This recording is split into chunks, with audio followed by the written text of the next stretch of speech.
Greetings, folks. Matt from Hidden Machine here. It's time for an update. That's right, it's your favorite time, update time.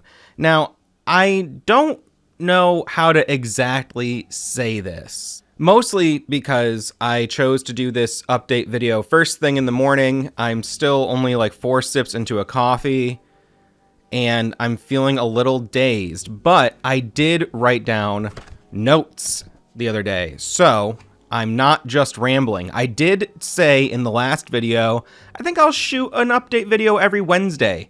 Well, I tried to shoot one last Wednesday, and it was so rambling. I was just going all over the place. It didn't make sense to put it out. I was like, what am I even fucking saying? So I go, let me write some notes. The first note is, things are very slow on the main channel right now, and that's for a few different reasons, but the biggest reason is just a lack of bandwidth on my part. And now normally, that's just how it goes. But because we have people who give us money through Patreon and the channel memberships and have, established a connection, I think that it's important to be in touch about, hey, I'm giving you money to do this thing. There's not really a contract or any sort of like expectations put down when you join the, contribution tiers through the Patreon or the channel membership. I mean, there are some specific perks, but I mean, those are just the things that kind of happen. Like you get to, at a certain point, at a certain tier, you can pick a game for us to cover on Yeah, I've Played. That's something that people take advantage of, and we've done a bunch of those now. It's a lot of fun. But other than things like that, it's not like you get one new video every 6 days. Around 2 years ago is when the channel started to really change. I think that's around the time Andrew stepped down, Jordan committed to staying on, in whatever capacity, and I took on the majority of the video work. Jordan does streaming. He has done some writing, and he has done some video capture, but he's not into editing. I think I even said, don't bother getting into editing. Maybe that wasn't supposed to sound dismissive. I'm saying this almost as if it's like to Jordan right now. It's not like, hey, if that's a passion of yours, go for it. But just knowing what I know about how much editing is a rabbit hole, both in terms of time, but also gear, like you can go really far down it, and it's just kind of like, I don't know if I would encourage more people to follow that unless they were like, man, I have this editing shaped hole in my heart and I need to learn how to edit.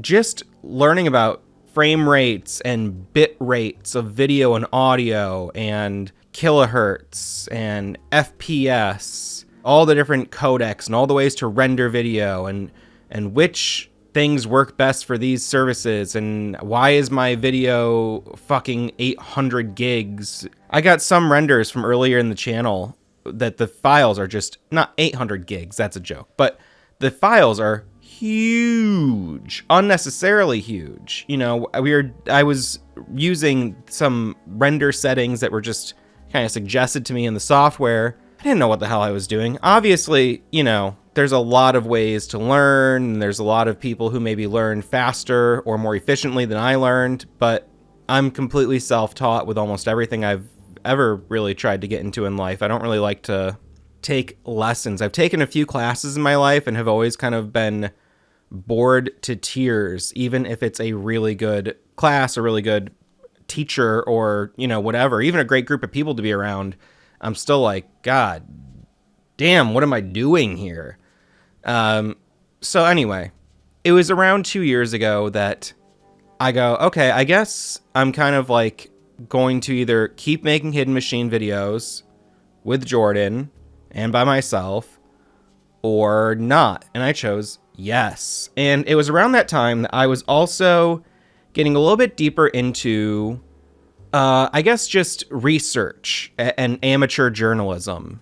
Now, I was running a YouTube channel and a show and a Facebook page for several years before Hidden Machine, and that's kind of how Andrew and Jordan and I and a lot of the other people that have been in and around the videos have all kind of, first worked together, was on this other video project where Andrew Austin, myself, and a rotating cast of local folks.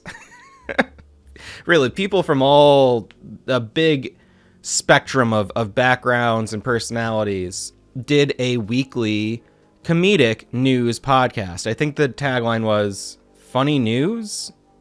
That was something that I really enjoyed doing. And what I did a few times through that channel were like a few kind of investigative pieces where I kind of went in and tried to get a few different sides to a story, or to try to explain something that had been kind of like mired in confusion, or information had been obscured for some reason.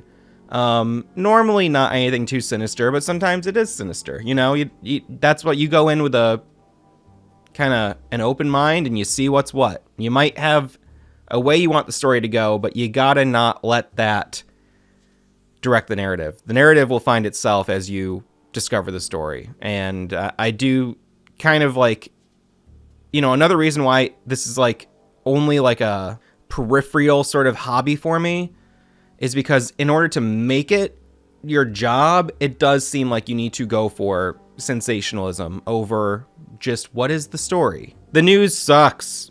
Anyway, we stopped doing the news show. Andrew and I kept working together. Austin and I kept working together as well. That turned into Hidden Machine. And there was a small crossover time where I think both channels were going, or we even started doing gaming stuff on the news channel for a brief time. This is all ancient history now. I mean, it's like several years ago. But when we were first starting the channel, there was a lot of different things going on, like reviews, and we were trying to do like an X-Play style show with skits and stuff, and that just didn't really connect with people. And it also was so intensive in terms of like shooting and editing and everything that it was a lot of fun, and I really enjoyed figuring it out and making all those things. But it made sense to, like, once Andrew stepped away from the channel, to kind of like not do that. You know, I mean, he was a major part of making that whole thing work. I mean, we had to run several cameras and sound and mics, and both do our own like voiceover and editing for our segments, and it was just like, that's just a lot. And yeah, very cool projects, and those videos are still on the channel here.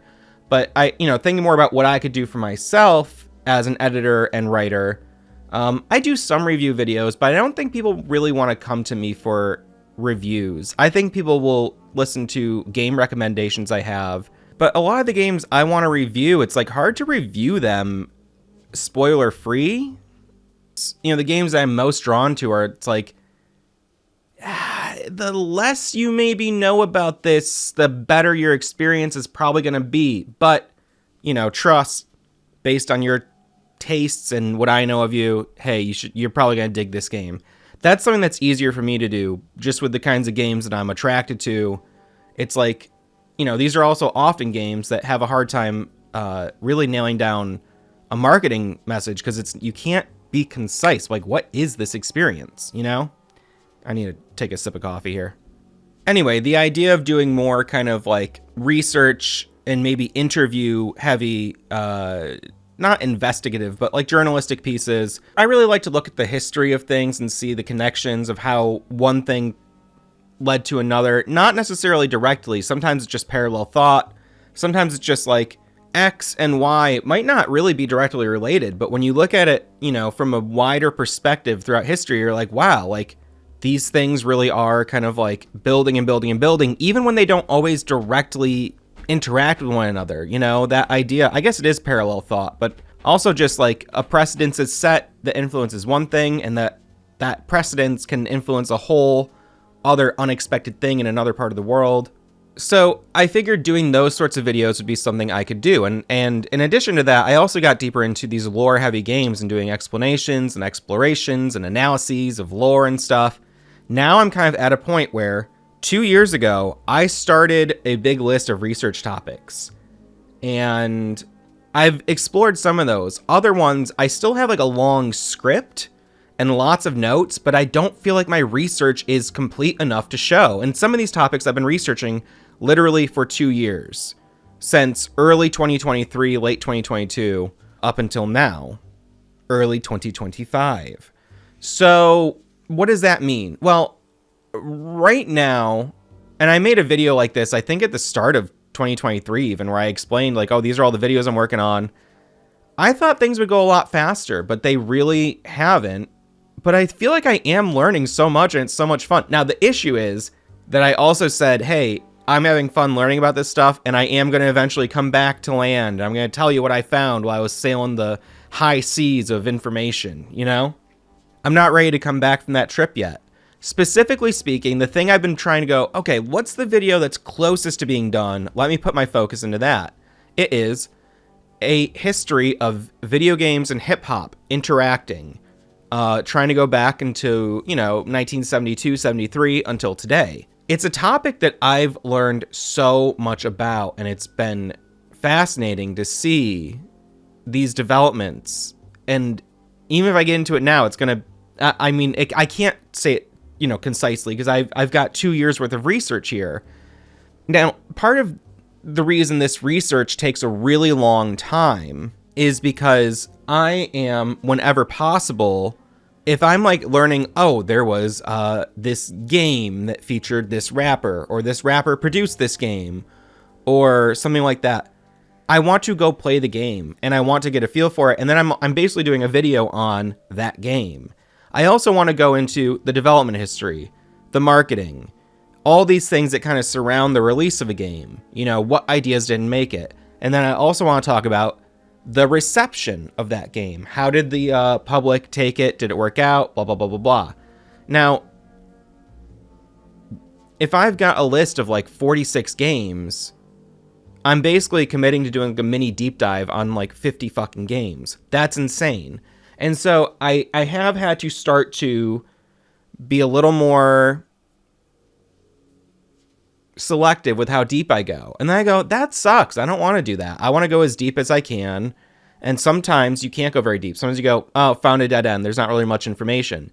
But when there is information there and it turns out to be an interesting story, like, oh my God, the person who worked on like the terrible like Super Nintendo hip hop baseball or basketball game also worked on this incredible game like 2 years later. And they, there's stories like that.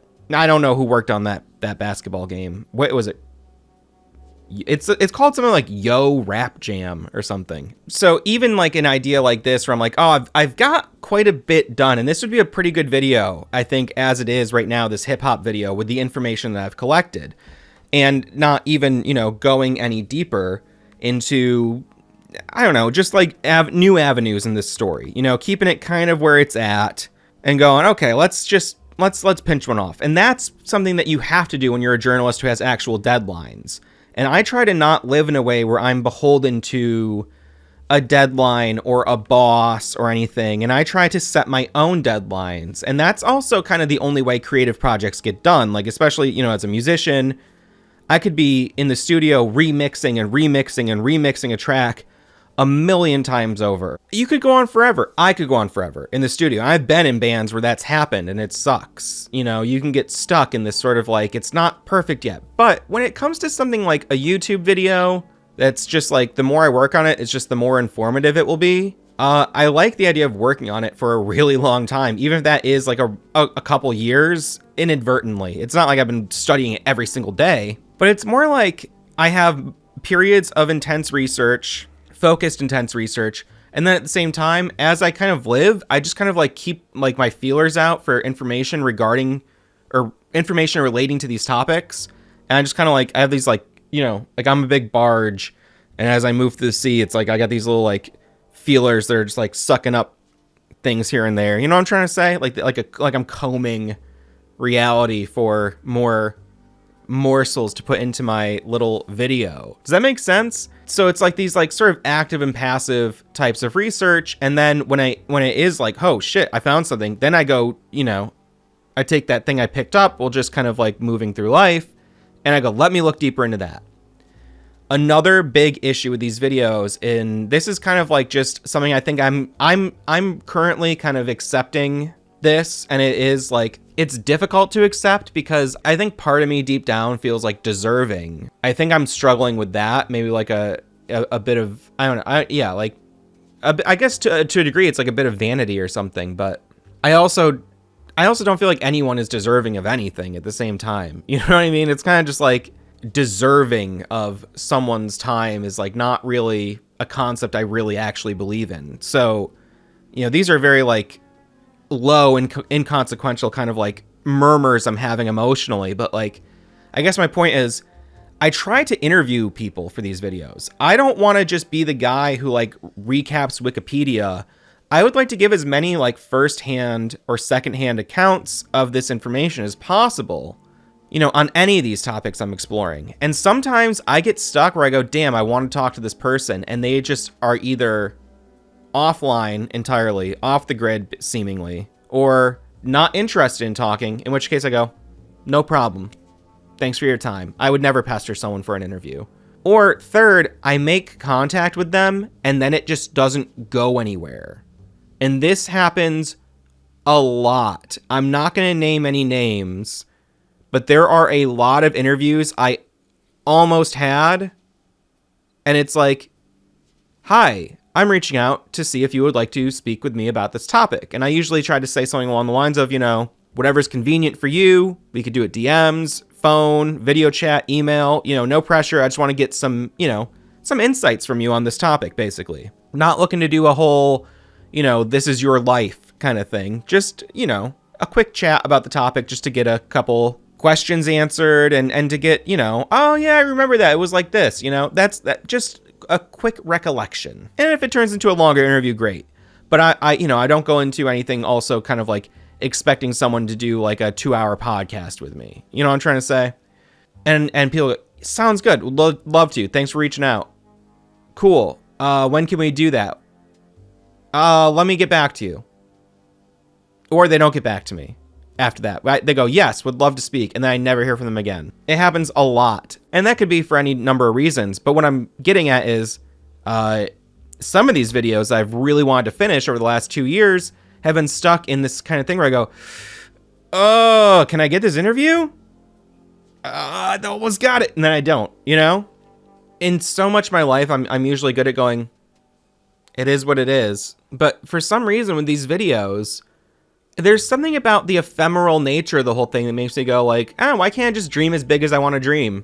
There's no like risk of failure. It's like, if the video never comes out, that's the worst case scenario. I'll still have like had a ton of fun researching a topic I'm passionate about. So like, there's not really like a big consequence here. That said, I do 100% intend to finish these videos. It's really like, it's not like a matter of like, oh, I don't even know if I'm going to finish it. It's like, no, and I honestly, I could put some of them together right now with the current scripts. It's just the kind of thing where because the ability to go a little bit bigger, a little bit deeper is there, I want to keep doing it. And I think what I'm coming to terms with, one is I'm just not going to get some of these interviews. Maybe once the channel grows more, I can like revisit some of these topics and maybe I'd have a little more clout or a few more connections, or just someone would look at the sub count or the views, go, oh, I would talk to you, which is like totally fair. I think, you know, if you're someone, especially someone who's in demand, you kind of got to like know, like, is this going to be worth the finite amount of time I have to do this press engagement? Sometimes you're just got to fucking work or only do the press that's going to get your message out to the biggest audience. You can't, you know, you're not running a charity. So that's totally fair. So even again today, and this has kind of been a thing I've been doing all year since I started kind of taking more time to focus on creative stuff in 2025, you know, like I've said many times, I've stepped back from my day job and I'm focusing more on trying to just get some of these creative projects done that have been lingering. And there were other reasons why I stepped down, you know, from my full-time position at my job, mostly just physically and mentally not being able to sustain a schedule like that. That was really it. I am going in every week and reassessing which video is closer to being ready to just be published and which one is waiting on an interview or waiting on a response. And I've been whittling it down, and also kind of going like, okay, you tried to like go down this avenue. It didn't work out. It's time to like say, okay, this is far down this road as we go. And that's been a process that I've had a hard time like accepting that I have to engage in, but now I'm fully engaged in it and it's going good. So there is going to be a little bit still of a dry period here on the main channel. Not really too much though, because we have a couple, I've played coming out and a couple reviews. I think it's just not moving at the rate I would like it to. And we used to post videos 3 times a week. But I'm mostly just saying any of this because, again, there are people, these supporters here and folks who pay for a service that I'm technically, I don't think I'm, if I'm not posting a video, then what am I doing? Well, I'm doing the thing that helps to make the video, which is, deep research. And that's the other thing is like, I feel like it'd be fun for me to show some of that, but I also just feel like it's like spoiling. I kind of don't like pulling back the curtain too far on specific project notes. I like showing processes and like how does stuff get made. But to be like, this is what's going to be in the next video, that seems kind of whack to me. Anyway, that's kind of where that's at. Now, the other reason why some of the videos are taking a little bit longer right now and why we're not, because even these long research projects, I was still kind of doing some like smaller videos and other things. It's just a very busy time in my life. And again, I don't really have like a boss here at Hidden Machine, but I do kind of feel like this. I feel like you're my boss. No, I do feel this just, it's the right thing to do to talk about what's going on. And who knows if anyone will even watch this. This is very long. But I have my notes here. So these are some of the things I'm working on lately. I'm working with a local singer-songwriter, and he is doing a handful of songs at a studio, and the studio time is being covered by a grant that supports like regional working musicians. I don't have the details of the grant here, so I don't really know exactly, the full deal. But it's the kind of thing where it's like, hey, there's this thing that's like allowing some locals to do a session.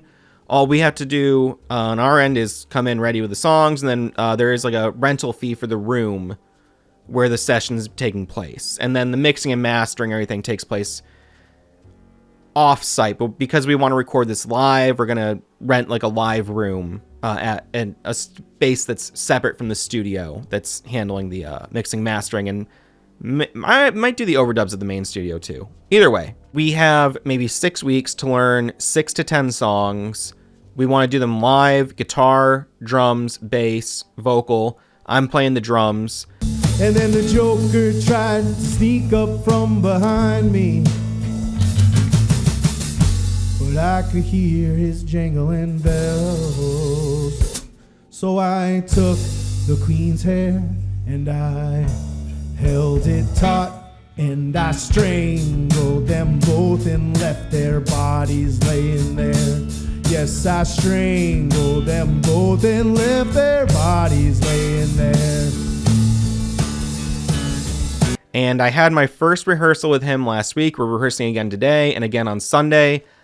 I've been in lots of bands. I don't like to practice. Austin and the In-Laws, the band that I'm in with Austin, my friend, who I'm also in this songwriter project, the studio thing. We're doing this together with Ryan, the singer-songwriter that's, doing this album, this session. I don't know if it's going to be an album, but we've probably practiced 6 times in 6 years. We don't practice. We really don't.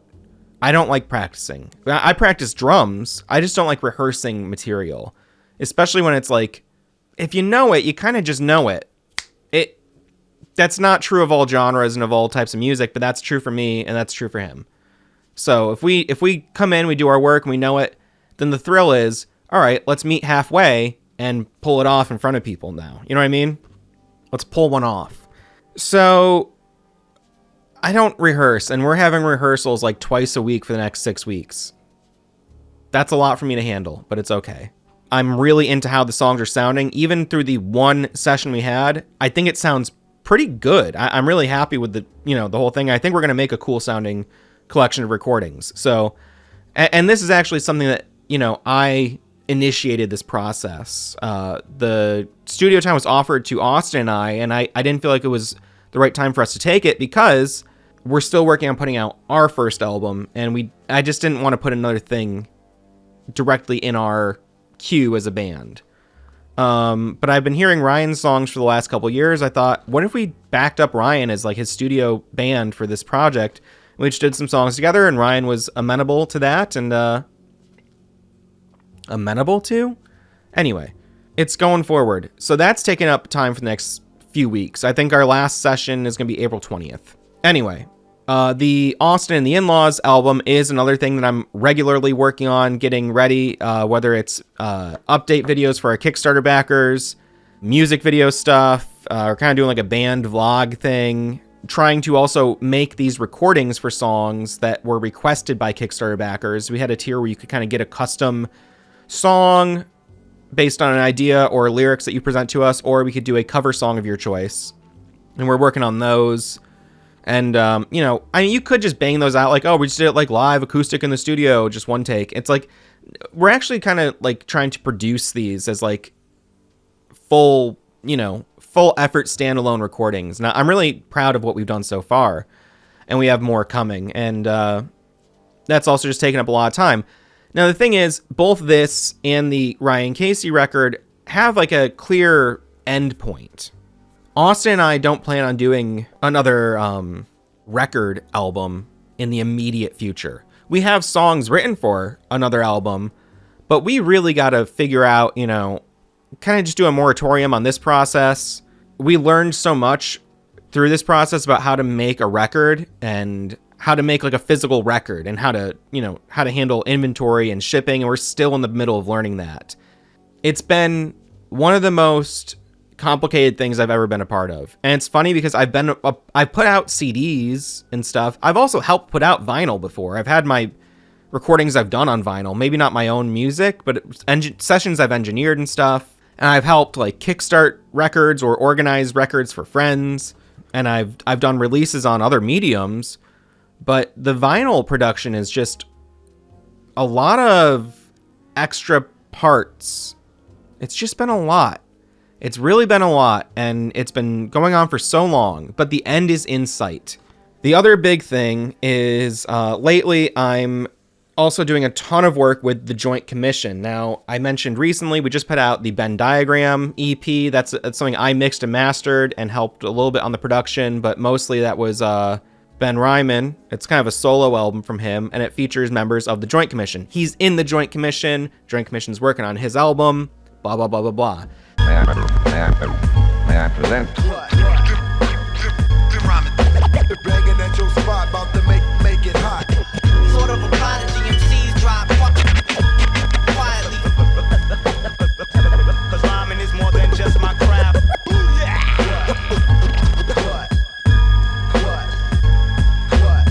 Now, the Joint Commission has, similar to Hidden Machine 2 years ago when I was like, here's all these projects I want to do. Last year, we gave ourselves the same kind of challenge. And we got through most of the year of 2024. We wanted to release a new track or something every 2 weeks. Well, we kept that up for quite a while, but we did fall off. However, we have all the stuff that we didn't release last year. And then when we fell off from releasing stuff, we still kept making new stuff. We just didn't release anything we made. Now, I talked in my previous update video about kind of like my musical aspirations and stuff, and to me, I just love sharing what I've made, but more, I love making stuff. The sharing is kind of like, I could take it or leave it, but it's, you know, hopefully it's harmless to share it. And there are so many, like, I think I can show the list, but there's so many Joint Commission projects that are like almost done. We have, I want to say between like, I think there's like 6 like EPs and LPs worth of music that is either recorded and ready to release, or just needs to be mastered, or just needs cover art, or it's like so much is like ready to go in the clip. You know what I mean? It's not in the clip, but it's ready to go in the clip. Almost. And that's another thing that has this sort of like finite thing where it's like, once those are done, those are done. I would love to make new stuff, but that's the kind of thing where it's like, when I make new music for the Joint Commission or with this like hip hop stuff, I don't know if you can see. No, you can't see. But over here, I have like a bunch of analog gear that I really want to start using. And I just want to start doing music that's a little more live and improvisational, and I just want to enter a whole new space for myself sonically, which is nothing too crazy. It's, it's like, oh, I'm learning electric guitar when I only played acoustic. For me, it's like I've used to use a lot more analog gear and like synths and things, but I got away from it because I'm not very good at keys. I can write, but I can't like play a line very smoothly. So I want to get more into like live sampling and live kind of building of tracks, live effects manipulation as well. And I'm getting closer to that, but that's the kind of thing too where it's like, I want it to be the kind of thing where it's Wednesday night, I make a track, and then I'm kind of like, then I did it. I don't really want to like make a track and then like put it on a hard drive for a year and a half while I wait to think about what to do with it. I'd like to be much more in the moment. Is it possible? I think so. But again, this is another thing where it's like all these projects are like coming to a head where they're like 90% done at the same time. So that's mostly just like in the musical realm. Now, another thing that's going on is I've been helping establish a local podcast studio, setting up the gear and, being like, oh, you got to buy this, setting things up. And it looks like I might be doing some part-time work there as a producer, but it's still a little vague to me, like how exactly it's going to happen. The studio is there.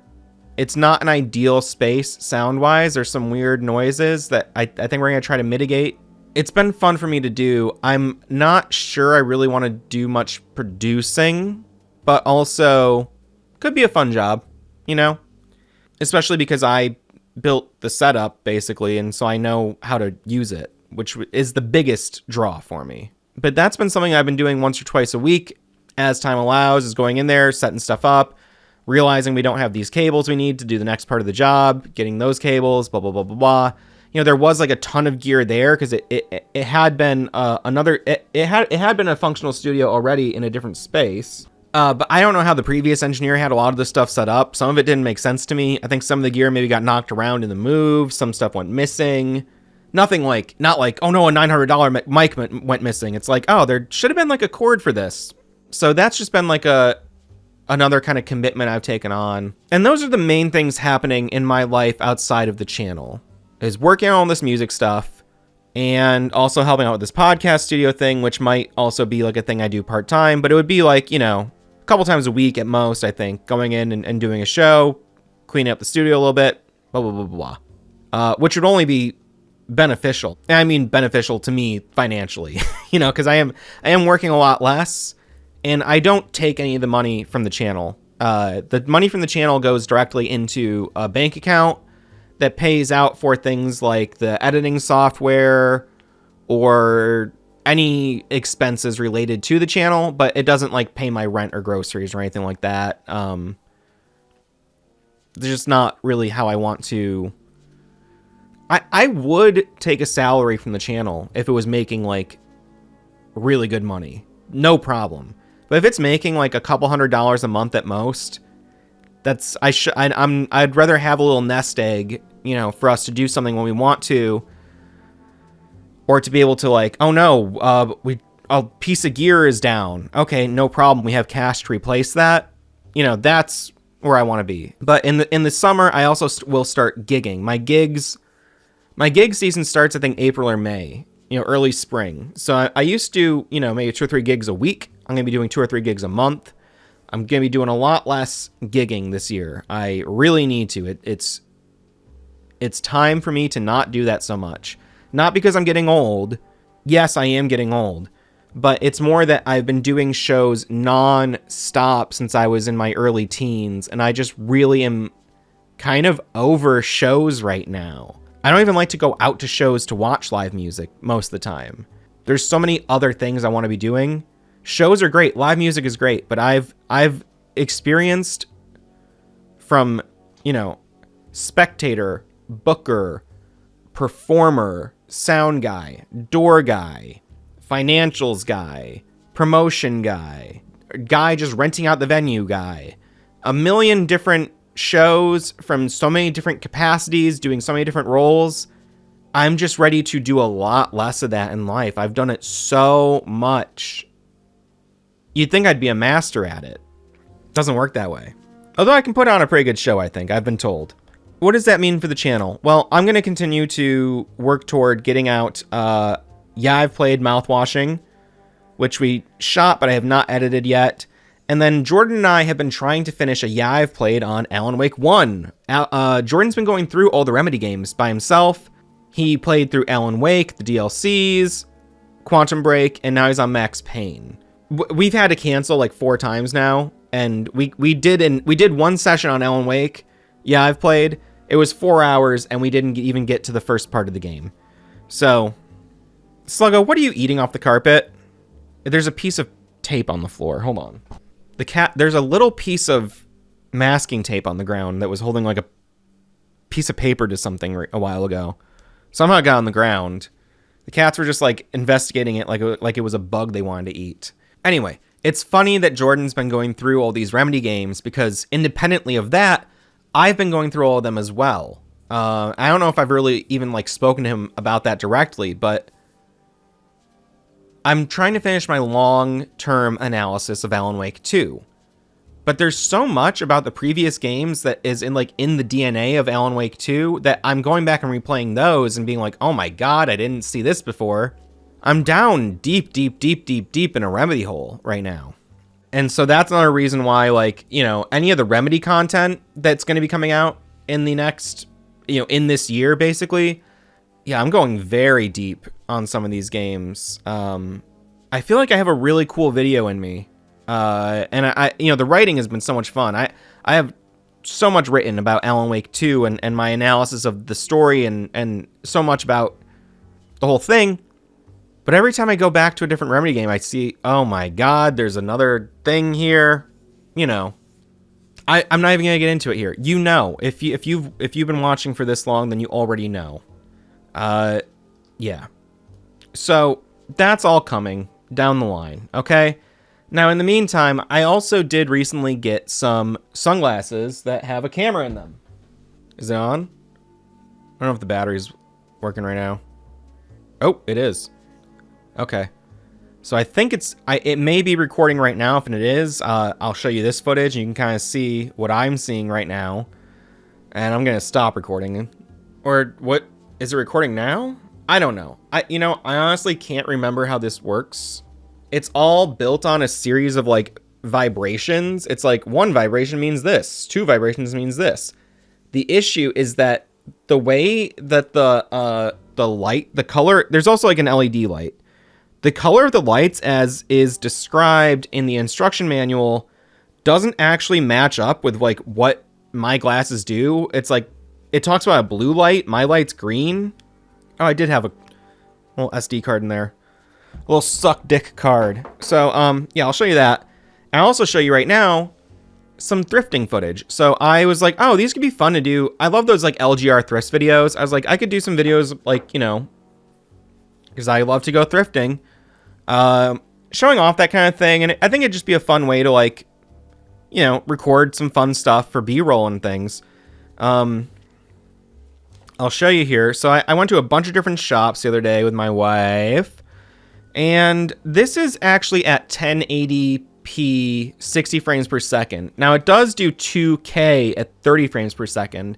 And I think next time I go out, I'm going to try that because the image does look, noticeably better in 2K, in my opinion. Even though 1080 is still pretty good, it's just this particular camera looks better 2K. I didn't go home with a lot, but I did find a handful of things that I'll show you here. A couple issues of Clive Barker's Nightbreed. I will be unbagging all of these soon.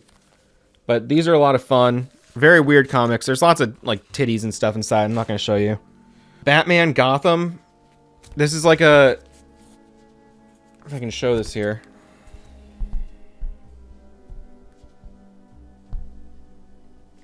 That's not going to show up great on camera, but it's this sculpture that was done for this cover. One of my favorite covers. And I found this in a pack at Ollie's. A copy of this, not this particular issue itself, physically. And it had like double-sided tape real thick across the whole bag, which I didn't really notice. And so I pulled the comic out, it like stuck to the tape and ripped the cover up. So disappointed. But I found them both in perfect condition together. I just think this is so cool. I can't remember the name of the artist who did this. Tom Taggart. Tom Taggart. He has some other cool sculpture covers he did. I also found another issue of Slash Maraud, which is just a fun book that I only became aware of late last year, I think. And yeah, it's like, I think it's a 6-issue limited series, and it's just, to me, I just think this is really fun stuff. I love how much color is in this. I also found 2 Swamp Thing annuals, featuring the disgraced Neil Gaiman, Mike Mignola. Yeah, this is some fun stuff. I don't know how well this is going to show up on camera. You ever read Swamp Thing? It's one of my favorites. Anyway, all for, I think it's like $1 each or something, maybe $2, but very, very good prices when, a lot of books are, I think, overpriced in my opinion. So that's like kind of like a fun little thing that you can look forward to occasionally on these update videos, is some POV adventures around the local junk shops. There's also a bunch of gaming stuff I looked at. You can see in the video here. I'm probably still showing some of the B-roll. And that's largely it. Now, in the realm of gaming outside of the channel, I don't intend to do a video about this, but I have been playing GTA 5 like at night on my Steam Deck, sometimes before bed a little bit. I am gathering gear for the first heist, which is okay. I really love exploring in those games, and I wish they were just like big collectathons. You just had to like go on like a big scavenger hunt, basically. Yeah, actually, that's exactly what I want, because that's how I treat playing Fallout 4. Is like, oh, I want to upgrade all my shit and make all this cool stuff at my base, so I need to like literally go out and forage for different supplies. Man, a big open world 3D third person or first person scavenger hunt game could be so sick. Maybe I'll make that one day, or just try to patent it and sell the idea. All right, I've talked for like 500 hours. The other thing I'll mention real quick is, as you can see back here, I'm doing some VHS transfers. Right now I am transferring a broadcast of Mary Poppins from, I want to say, 1990. And it's with the original commercials. Mary Poppins is widely available. No one wants to watch my shitty TV VHS rip of Mary Poppins necessarily, but I do have a lot of fun extracting the commercials from something like this. And we do have a channel. I have a channel. I shouldn't say we. This is a completely solo endeavor. Grease the Wheels, which I'll link to down below as well, where I post my VHS stuff and bootleg stuff, music stuff, whatever. So I think I have some commercial compilations up there. Some got taken down. It's not something I put a lot of thought into, like, oh, I guess I'll like remove the offending commercial, but I will be putting up a bunch of commercials from this tape in particular, and a few others, if you like that kind of stuff. I think it's fun. I'm a big nerd. I think it's fun to watch old commercials. I don't know why, because I also hate most of these brands and corporations that are in the commercials, but there's something so interesting about looking back like that. All right, my throat is drying up. That's another thing. I've had like a hoarse throat all week. So